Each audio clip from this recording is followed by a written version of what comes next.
Alright guys, what's up? So, this is episode 3 of making your botnet virus. So, in this episode, what I'm going to be doing is just, I didn't think that I covered commands enough. So, I've decided to go ahead and make some more commands and just make a command that will allow you to access the files on the host computer. And I'm also going to be securing the connection, or obfuscating the connection, but we'll get to that later. We're going to go ahead and make a command called a class and command called file, and this is going to be another command.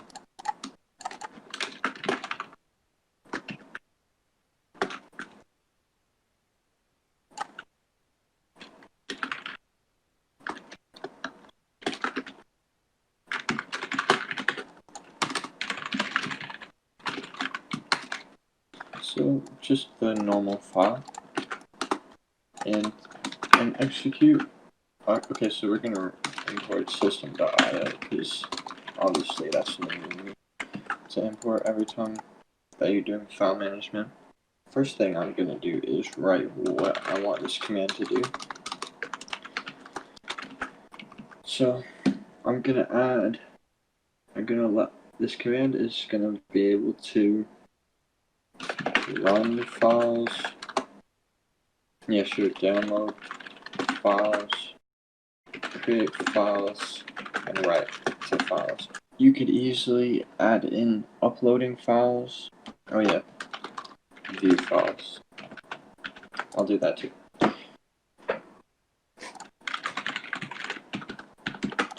So you could easily implement on your own uploading files if you really want to do that, but I'm not doing it because I don't want to really access a FTP server or something, but you can do it on your own easily if that's something that you want to look into. I'm also going to import system.diagnostics. I'm going to make a switch statement, and I'm going to import system.links again so I can do .first, and yeah, I'm going to switch the first argument. And if you don't know what switch is, it's basically where you can, it's like, here I'll write the first case, and it'll become probably a lot more clear. So it's basically like an if statement, so an else if statement. So if the first argument is run, then do this. If the first argument is download, then do whatever I put here.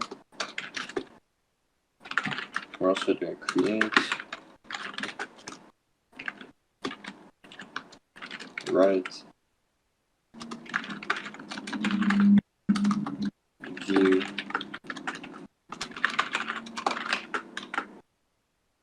and if it's none of these, we use a default statement. If it's none of these, then anything will happen inside this default statement. So that's pretty straightforward. If you need to learn any more, if you don't understand how the switch statement works yet, then you can search up on MSDN, which is Microsoft's documentation, but it's pretty straightforward. Again, I'm taking the first argument and I'm checking if it's any of these.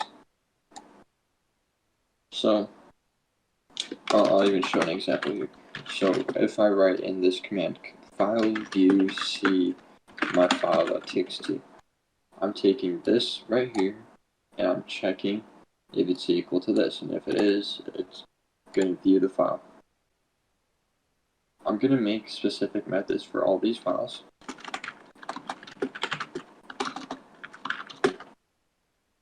Public string run file, string file name. Actually, that's all I need. So I'm going to go ahead and say if the arguments.length is not equal to, we need the file name, and then the run is not equal to 2, then return expected 2 arguments from file run. And actually, I'm going to go up here and say if args.length is equal to 0, return expected argument for file, because it can't be 0.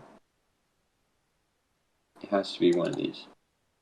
And then now what I'm going to do is I'm going to say if the arguments add up, if there's 2 arguments, run and then the file name, I'll run my file.exe, right? So this and this are the arguments. Then that means we're good to go. I was just thinking if there's a space in here, but there hardly is, so I don't have to worry about it. This.run file args1. And I'm going to do the same thing for download, create, write, and view.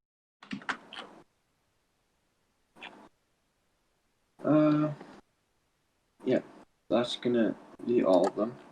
And I'm going to implement all these first. So if args.length is not 3, expected 3 arguments for file download, because we need the URL and file name, so that'd be 3 arguments.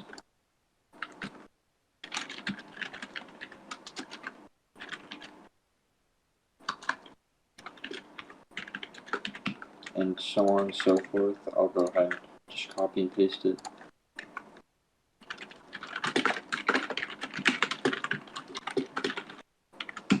And this happens if it's none of these, so it's unexpected, so we could just say that we didn't expect it.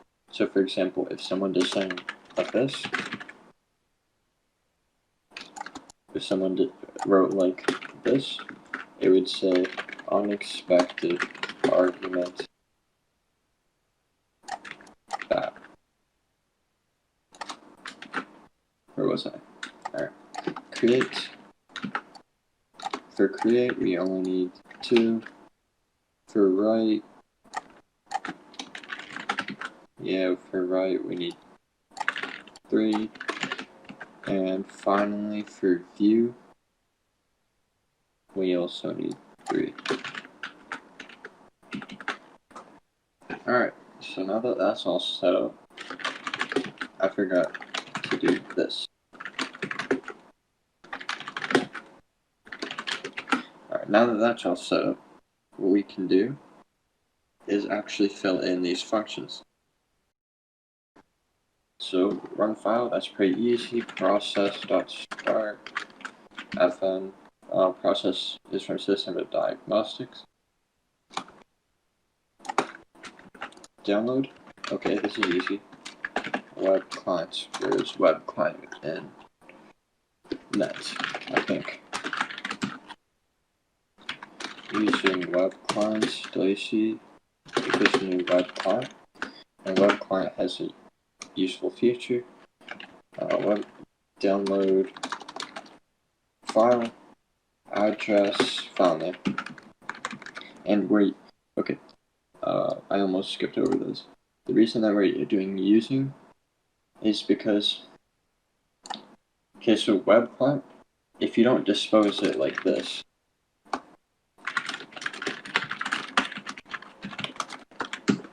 then it's gonna cause like a memory leak, or it's gonna like use up unnecessary memory.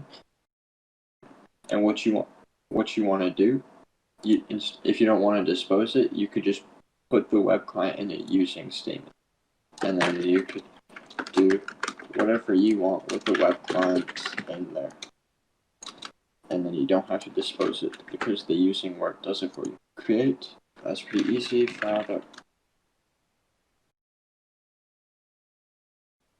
I did import system.io.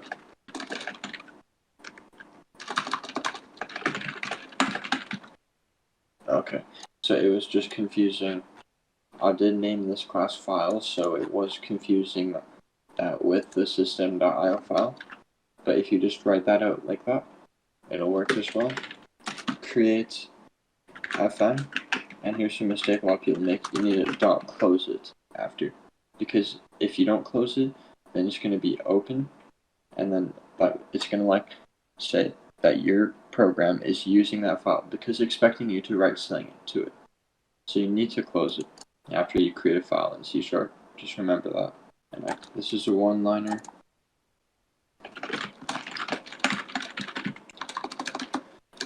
This is also pretty straightforward. I don't really know what to say about that. It's just system.io.file.append all text, and then the file name and the data that you want to append, and view. Oh, I did forget. Let's do return values, if I'm being honest. So I'm just going to return downloaded file for download. Up here, when you start a process, it actually returns the process. So what I'm going to do is say return started process with ID plus process.start.id.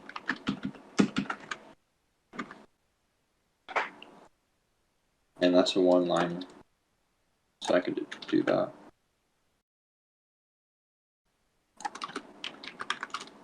Return created file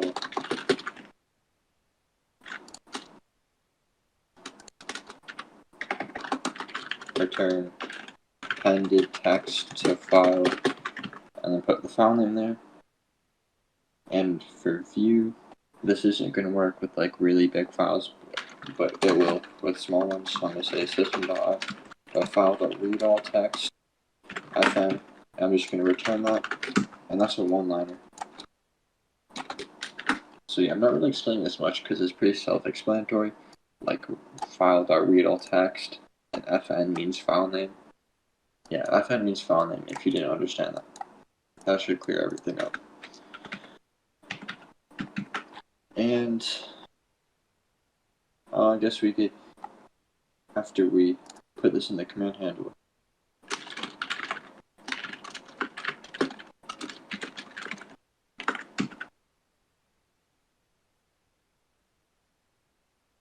we can go ahead and test this.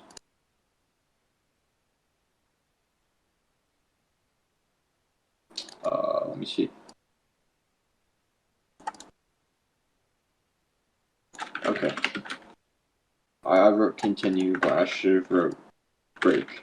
I just forgot about that momentarily.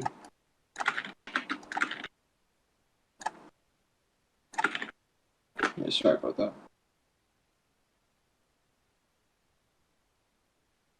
Oh, I didn't even need to write that because it's return, but it compiled.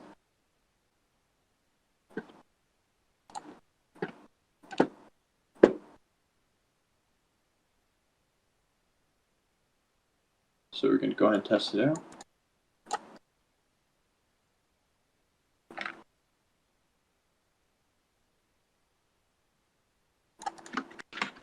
File run.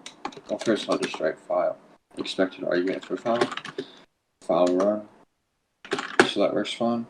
I'm not going to test it for all of them. Let me think something here.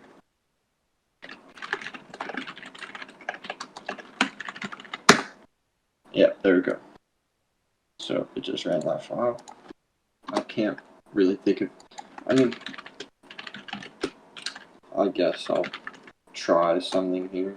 The URL, I need to make sure it's a proper URL.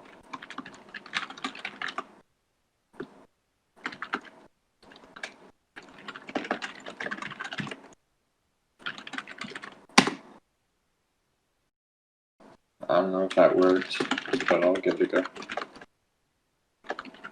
If it did, it downloaded Google's source code. There it is. Okay. Alright.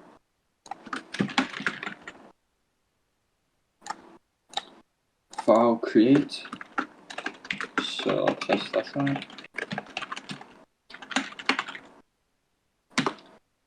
And then I'll go ahead and write to that file.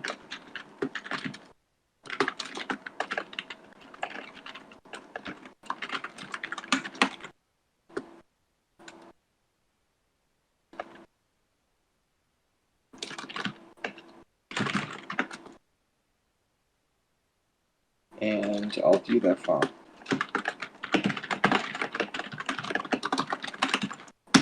Oh, Whoops.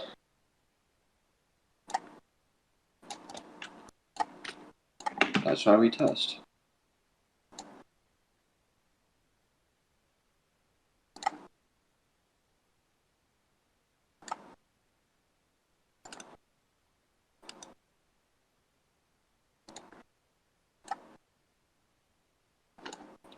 Anyway.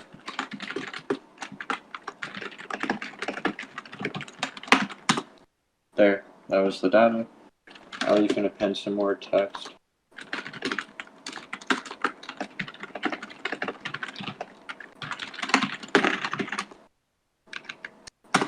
There you go. Is that it? One more thing. File. Unexpected argument. Yep, that's all working according to plan. Alright. So I hope that kind of clarified how commands work a bit with one more example with multiple arguments. Maybe give some more ideas so you could, if you wanted to make a different C# application that has some kind of payload or timer or something, then you could download it and run it. So at this point, if you have administrator access with the client, then you have full access to the computer of your victim with this command alone. I have one more thing that I do want to test, that I do want to make. So we're gonna make obfuscation.cs, and then just right here.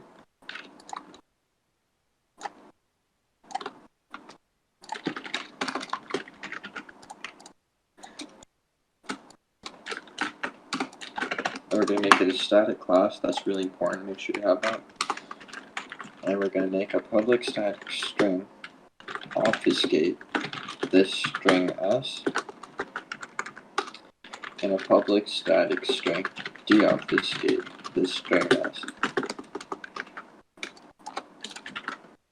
Alright. So, what I'm about to do, whenever you're sending packets from your host to the victim, people can, who they might intentionally download your virus and then listen to the packets and then try to see exactly what you're sending and what it means. So what we can do is create our own we could use our obfuscation library off the internet, but we don't do that. So we're going to make our obfuscation so that our text becomes unreadable, and then we can make it readable right here by de-obfuscating it. What this means, this string s, that basically means, I'll show you guys this.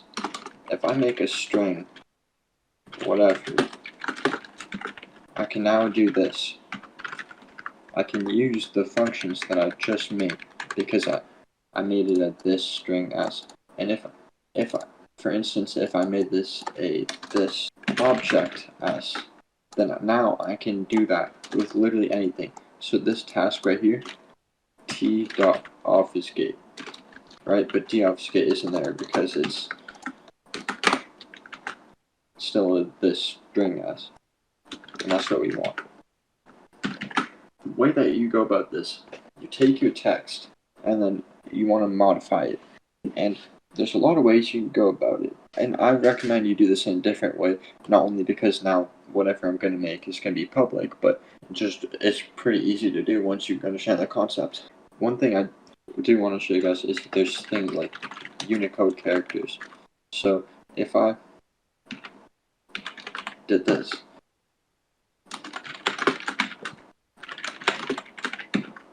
for instance, and then I run that code,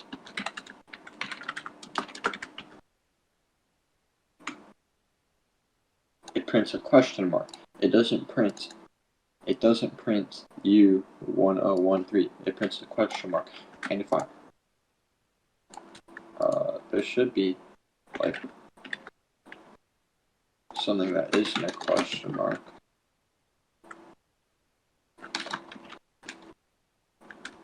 Doesn't matter, because you know the console just can't write a lot of Unicode characters.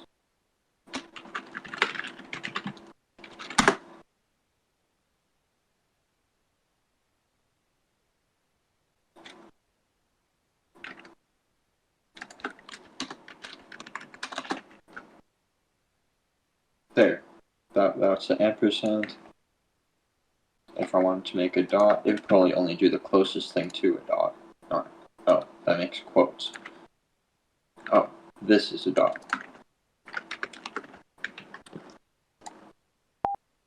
Okay, apparently that's a bell, which is a character that makes your console beep. That's a real thing. Let me try this one, 25E6. That's just a question mark. So, now that you understand how Unicode characters work, you can implement that in... I'm going to implement it into my obfuscation. So what I'm going to do, I'm going to loop through every single character in this string. And I'm also going to import system.text and make a string builder.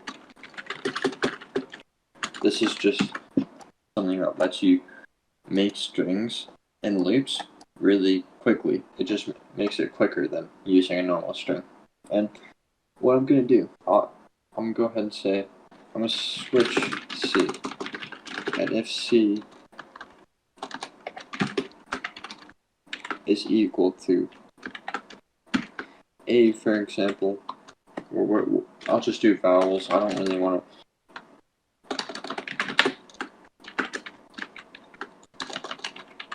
Since it's a character, you do the single quotes. I don't really want to spend too much time on this right now, but I will get the idea across. Then I'm going to add to my string builder a Unicode character. So I'll just do a random one. It doesn't, at least as long as it's not like a letter in the alphabet.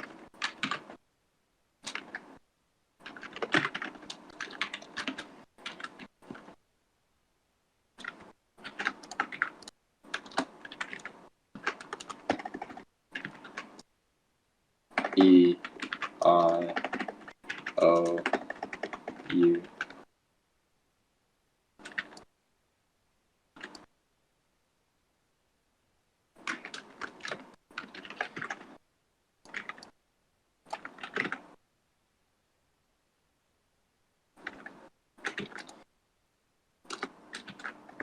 And then it's important to do this default append C. This is just so that if you don't cover a character here, it'll just append it normally. And now I'll show you what this does. So let's say I have a string s equals hello world. This is what it's gonna do. Oh, whoops. I forgot to do one thing here. Return string builder to string. As you can see, it just says hello world. But if I obfuscate it by typing .obfuscate, it now says, I mean, that's actually kind of funny that the Unicode character that I used kind of resembles a O, but if I made it something else.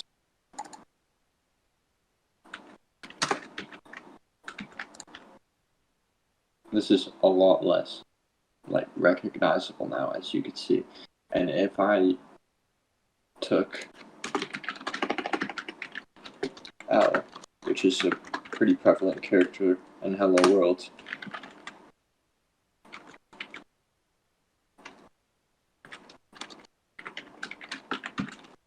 and obfuscated that, now it's really, like, it's really hard to tell what that is now. And now I'm also going to do one more thing. I'm going to import link, and I'm going to reverse it.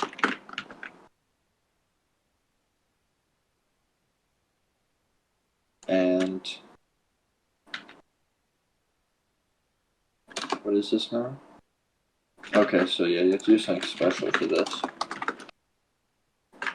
To convert an enumerable car, which is what this returns, into a string, you have to do this method. But as you can see now, it's reversed.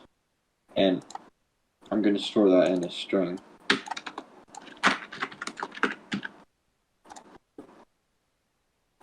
Alright.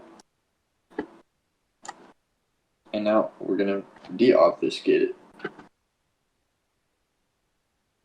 So what we're going to do is make a string s0, and we're going to make it s. And now which is this right here, which is the string that we're de-obfuscating. And we're going to do everything we did in obfuscation, except we're going to reverse it. So we did this last, so now what we could do, s0 equals s0 dot reverse. So we can re-reverse it.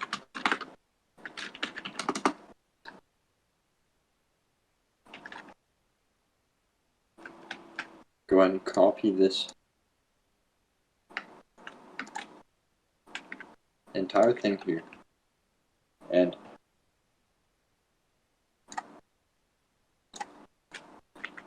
oops. And then I'm going to take this and turn that into A. Actually, I can make that a car as well. Let me just check if that combines. Yep, that works. And then we'll do the same thing. Return string letter to string. And now we're going to see what happens if I do console write line str dot de-obfuscate.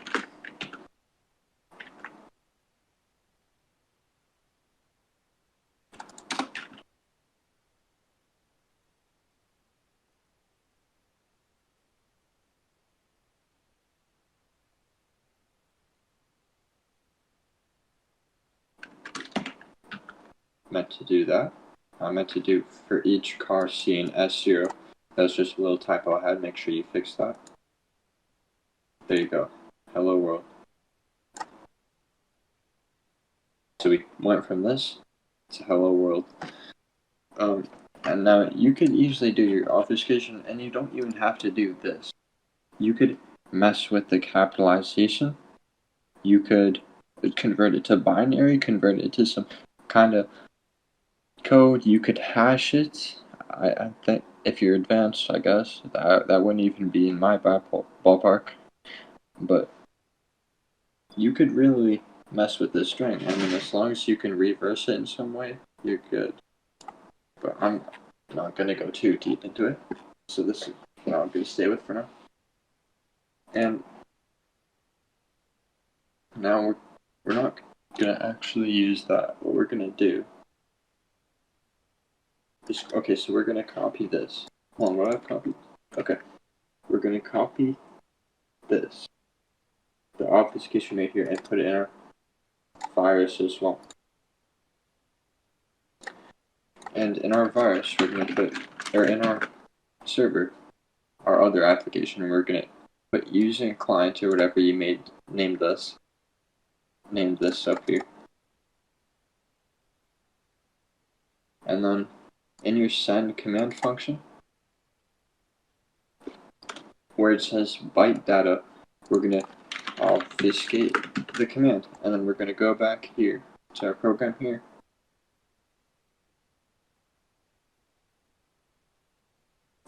And we're gonna de-obfuscate the string we got here. Or actually, yeah, that's what I'll do. And then don't do what I'm about to do. Just I'm doing it for demonstration purposes.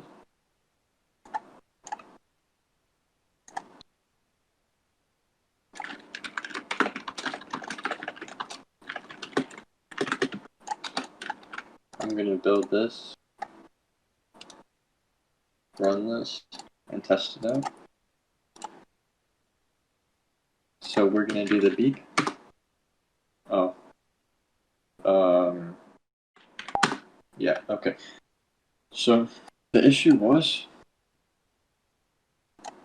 we were using Unicode characters, but we were doing ASCII.getString. So just go back to your program.cs and change this from ASCII to UTF-8. And then this was ASCII right here. In your server, just change it to the UTF-8.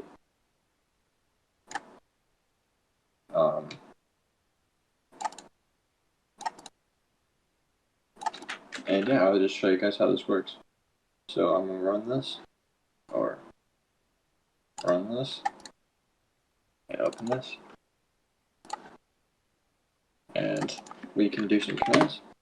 As you can see, this is what it received in the packet, but then it was able to make this from it, and it beeped. And file.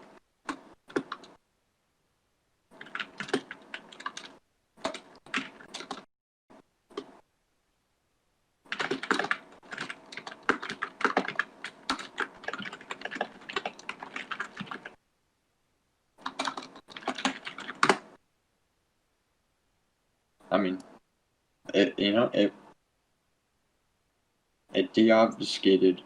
Hold on. Okay, this is too, like, I can't scroll up far enough, but this was obfuscated and it de-obfuscated it, which, and personally, that's pretty, I think that's pretty impressive. But yeah, that's it for the video. I'll see you guys in the next episode.